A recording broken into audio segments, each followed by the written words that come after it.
Jesus, amém. Queridos, feriado, né? Muita gente viajou, muita gente já estava viajando, mas nós estamos aqui, né? Aqui é um grupo que decidiu estar cultuando a Deus essa quarta-feira. Aqui em 1 Pedro, capítulo 5, diz assim, versículo 10: E o Deus de toda graça, que em Cristo Jesus vos chamou a sua eterna glória, depois de havermos padecido um pouco, Ele mesmo vos aperfeiçoe, confirme, fortifique e estabeleça. A Ele seja a glória e o poderio para todos sempre. Amém. Queridos, o Deus de toda graça é o Deus que nos chamou a uma eterna glória em Cristo Jesus.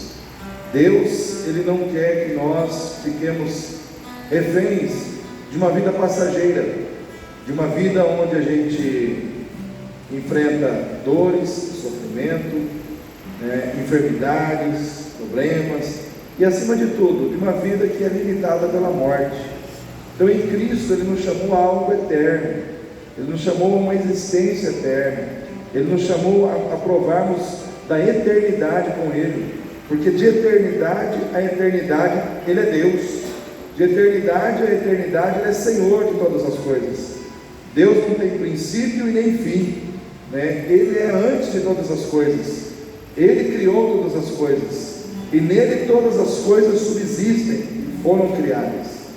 Então o Senhor, Ele é Criador de tudo e de todos, e quando o homem foi criado por Ele e se perdeu por causa do pecado, Deus, Ele não desistiu. Ele podia ter exterminado o homem ali, mas no seu coração aprove Ele amar o homem e montar um plano de salvação para a vida do homem em Cristo Jesus. Em Cristo Ele nos salvou, em Cristo Ele nos resgatou do pecado e da morte para nos levar a um reino eterno e cheio de glória. Então eu quero começar aqui declarando que o Deus de toda a graça, e é importante nós vermos que Ele é o Deus de toda a graça. E eu imagino que quando Pedro escreve sobre isso, é alguém que tem vamos dizer assim, uma intimidade com a graça de Deus, que provou a graça de Deus de várias maneiras. Pedro era alguém que tinha uma familiaridade muito grande com a graça. Por quê? Porque ele foi alvo da graça de Deus em muitos momentos da sua vida. E eu vejo que, diante de todas as situações em que ele não poderia estar em pé, a não ser pela graça de Deus, e ele provou essa situação de uma maneira muito pessoal, de uma maneira muito forte na sua vida, então ele escreve aqui dizendo: o meu Deus é o Deus de toda a graça, porque eu provei dessa graça em vários momentos. Eu lembro quando Pedro ele pula do barco, no momento em que Jesus anda sobre as águas, e ele se lança em direção a Jesus, perguntando se ele poderia sair daquele barco. Jesus diz: venha, e ele pela fé dá um salto e começa a caminhar sobre as águas. Eu imagino que ali Pedro precisou ter muita fé, e ele começou a andar sobre as águas, ele começou a provar uma experiência extraordinária com o poder de Deus, que os outros discípulos não provaram, porque se acovardaram e ficaram ali se segurando no barco, que representa os recursos materiais e humanos que muitas vezes nós temos à nossa disposição para nos apegarmos. Eles preferiram ficar ali, mas Pedro preferiu se lançar sobre as palavras de Jesus e acreditar que ele poderia vivenciar o impossível, o extraordinário, ao crer que ele poderia sair do barco e andar sobre as águas. Ele andou sobre as águas, e isso foi tremendo.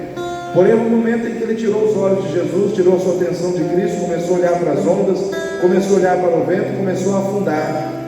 E ali naquele momento que ele começa a afundar, o Senhor estende a mão da graça. Aonde a sua fé fracassou, aonde a sua fé vacilou, a graça de Deus o susteve. Então naquele momento, quando Pedro vacila na sua capacidade de crer e permanecer crendo, a graça de Deus o alcança, o levanta, o coloca em pé, o faz caminhar de novo. Então ali Pedro prova profundamente já a graça de Deus. Mais adiante, quando Jesus é preso, e ele se afasta da presença do mestre, e ele começa então a se assentar com os pecadores.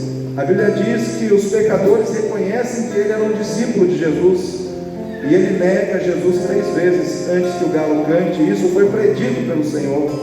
E depois de negar a Jesus 3 vezes, o Senhor ainda vai ao encontro dele. Depois que o Senhor ressuscita dentre os mortos, vai ao encontro de Pedro, acolhe Pedro, diz: Pedro, eu estou aqui novamente. E naquele momento ele olha mais uma vez para a graça de Deus. Aonde ele falhou na sua fidelidade, a graça de Deus não falhou em acolhê-lo, em recebê-lo novamente. Então Pedro, ele chega aqui nesse momento da sua vida, entendendo que o Deus que ele serve é o Deus de toda graça, que permite que nós, antes de recebermos tudo aquilo que nos foi prometido em Cristo, que permite passarmos pelo sofrimento. Havendo padecido um pouco, ele mesmo nos aperfeiçoe, confirme, fortifique e estabeleça. E Pedro reconhece que por trás do sofrimento de um crente existe uma ação aperfeiçoadora, fortificadora, confirmadora de Deus na vida daqueles que sofrem. Então Pedro, ele reconhece que o crente não sofre por sofrer, ele sofre porque existe um propósito abençoador de Deus na sua vida, de aperfeiçoamento, de fortalecimento, de crescimento espiritual. Por que a gente cresce quando a gente sofre? Por que a gente cresce quando a gente sofre? Uma pergunta. E a primeira resposta que eu encontro é: a gente cresce porque no sofrimento a gente reflete sobre como está a nossa vida. E se a gente errou, a gente se arrepende e muda de atitude. Então muitas vezes é no sofrimento que a gente é levado à reflexão sobre a maneira como nós estamos andando, a maneira como nós estamos vivendo. É no momento do sofrimento que a gente muitas vezes contempla os nossos erros e se arrepende dos nossos erros e muda de atitude e de direção. Então isso é aperfeiçoamento espiritual. Nós somos aperfeiçoados também porque no sofrimento Deus nos dá a oportunidade de exercitar a nossa fé. Às vezes nós estamos sofrendo e aquele sofrimento é para a gente orar mais, é para a gente confiar mais em Deus, é para a gente buscar a ação sobrenatural de Deus na nossa vida. E muitas vezes é no sofrimento que a gente experimenta o extraordinário de Deus, que vem através de livramento, que vem através de milagre, que vem através de situações em que Deus opera nas nossas vidas, como foi o caso de Daniel, como foi o caso de Sadraque, Mesaque e Abednego. Eles estavam sofrendo, seja na fornalha de fogo, seja na cova dos leões, mas ali Deus operou de forma extraordinária em suas vidas, e houve crescimento, houve aperfeiçoamento espiritual. Por quê? Porque depois daquelas experiências, a fé deles ficou muito mais fortalecida no Senhor. Mas também a gente cresce com o sofrimento, porque no sofrimento a gente se torna mais sensível para amar e para ajudar aqueles que precisam ser ajudados. Às vezes é no sofrimento de alguém que nós seremos levantados para ser alguém que vai suprir a necessidade de quem está sofrendo, como uma atitude de amor, de cuidado. E muitas vezes no nosso sofrimento Deus vai levantar alguém que vai ser bênção, que vai ser suporte na nossa vida. E de ambos os lados nós somos aperfeiçoados, nós crescemos. Então o sofrimento muitas vezes nos leva a crescer. Por quê? Porque nos leva ao arrependimento quando erramos, porque nos leva a confiar em Deus, para buscar o agir de Deus de forma sobrenatural na nossa vida, porque nos leva a amar no sentido de ajudar e sermos ajudados nas nossas necessidades. Tudo isso representa aperfeiçoamento espiritual. Então o Deus de toda graça é o Deus que separou, que nos preparou para um lugar de glória. Mas antes de chegarmos lá, passaremos pelo sofrimento, pelo aperfeiçoamento, pelo fortalecimento que o Senhor quer operar na nossa vida ainda aqui na terra. Amém? Quantos creem nisso? Amém. Então nesse momento eu quero que você fique em pé, para que nós possamos louvar, adorar, engrandecer o nome do Senhor, com cânticos espirituais, louvando e exaltando o Senhor em nossos corações.